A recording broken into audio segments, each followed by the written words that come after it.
I want to look at two sets of issues.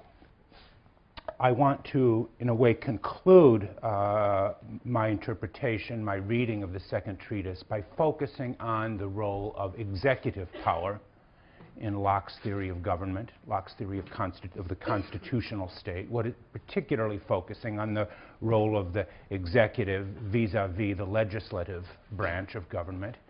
And then I want to turn a little more speculatively to thinking about Locke and the American regime and the current state of political philosophy, modern, contemporary American political philosophy. But let me start first by going back and sticking with the second treatise by talking a little bit about the role of legislative and executive power. The last time, I think, I was concluding by arguing that Locke doesn't endorse necessarily one particular form of government from any other. He is an advocate of what we have come to call limited government, of constitutional government. There is that important passage where he ridicules the Hobbesian sovereign as a lion and tells we did not enter into the social compact to be devoured by lions. He says the form of government must be limited. Although he's relatively open, or at least non-committal, agnostic, you might say, as to what particular form that government may take.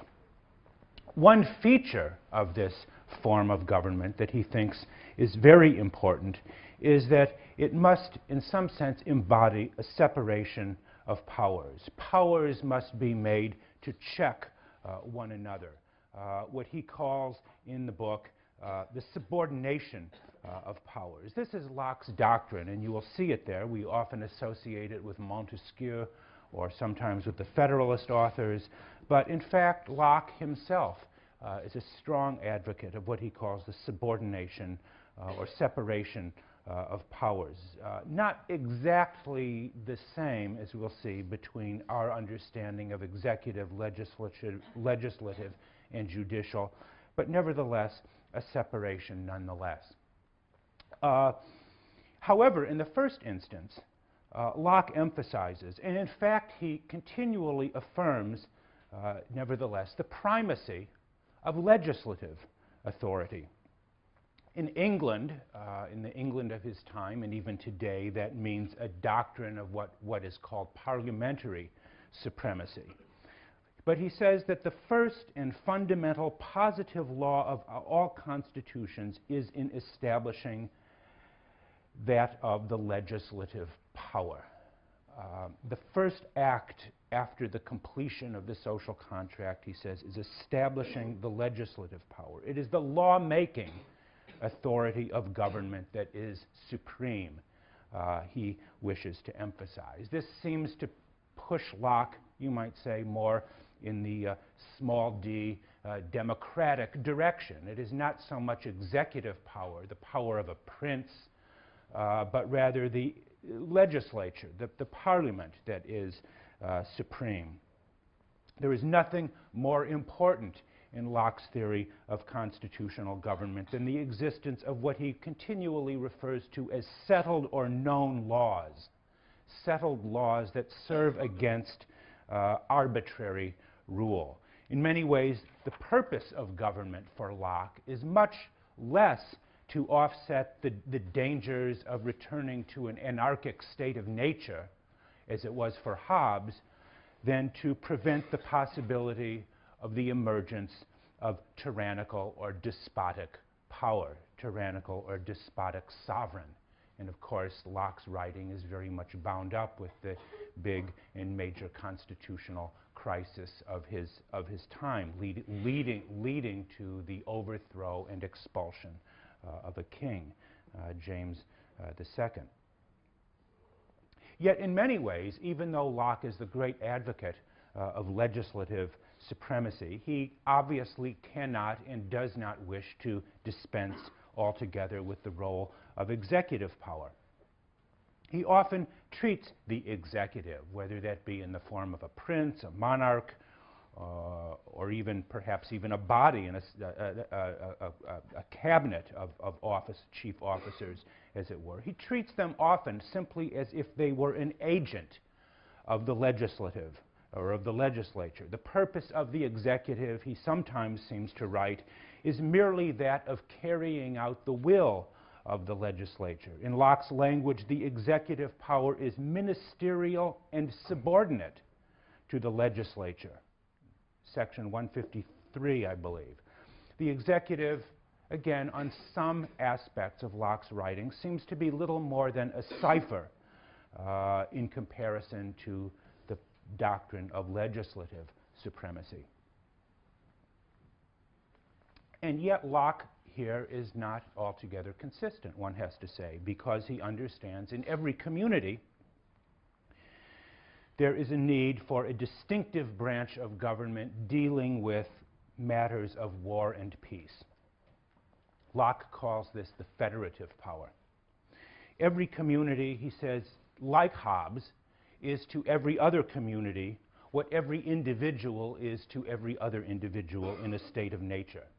And a distinctive federative or war-making power within the government is necessary for dealing with matters of international conflict between states. And in a remarkable passage, Locke notes that this power, he says, cannot be bound by antecedent standing positive laws, but it must be left to, quote, the prudence and wisdom of those whose hands it is in to be managed for the public good. In other words, Locke seems to suggest that this particular this branch of government, this federative branch, which falls to some degree under the executive, must have a certain latitude, even apart from the law, that relies, he says, on the prudence and wisdom of those whose hands it is in to manage it for the public good. In other words, matters of war and peace cannot be left to the legislature or to standing laws, as he calls them, alone, but requires the intervention of strong leaders, what he calls in an absolutely stunning passage, godlike princes. Section, if you don't believe me, section 166. Locke's reference here to godlike princes seems to recall Machiavelli in many ways. Machiavelli's talk of armed prophets. It is necessary in extreme situations for such princes to call on their prerogative power. It is impossible, Locke writes, to foresee, and so by laws to provide for all the accidents and necessities that may concern the public. And that during, in other words, contingencies or emergency situations, the executive must be empowered with this prerogative power to act for the good of the community. For this reason, it seems the executive is not simply a tool or an agent of the legislature, but he says, again, must have the power to act according to discretion, that is to say, according to his own discretion for the public good without the prescription of law. Those are Locke's own words. How to balance his argument for constitutional government and legislative supremacy with this doctrine of prerogative power and what seems to be a kind of power of God, what he calls, in no uncertain term, the godlike princes and their need to exercise this power. Locke's prerogative is in many ways the result of simply the inability of law to foresee all possible circumstances, all possible contingencies. That's an argument that goes as far back as Aristotle, we've seen. Our inability to make rules that can apply to all possible events makes it necessary to leave some discretionary power in the hands of the executive to act for the public safety. Locke's one of the examples that Locke gives of the use of this power is in fact a domestic, not an international issue, which is to say, in the case of a fire in a city, it is sometimes necessary for the, as he says in his day, for the fire department to tear down the house of an innocent person to prevent the fire from spreading to other houses. This is acting for the public good of the community, even while in some ways it's clearly a violation of rights of property and so on. He understands this as a piece of prerogative power acting for the public good. In fact, the example is not so far-fetched. Think today, for example, about arguments we have today, even in Connecticut.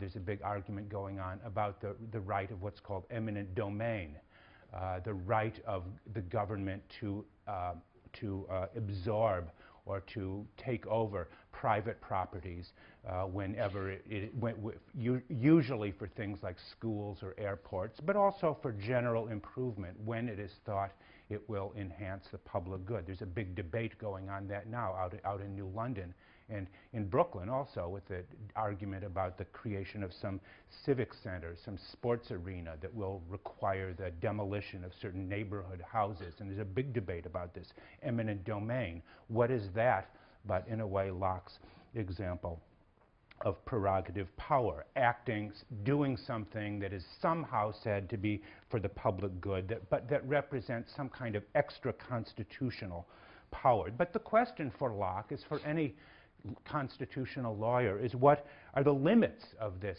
prerogative power? What check, if any, is there on this power to prevent their abuse? Well, Locke doesn't exactly say. Yes, right, he doesn't exactly say. He raises this question, to be sure, of fundamental importance for constitutional government. Does executive authority, he asks, extend to all things, even or especially in times of war? Think about the debates that are going on now about detainees at Guantanamo, or the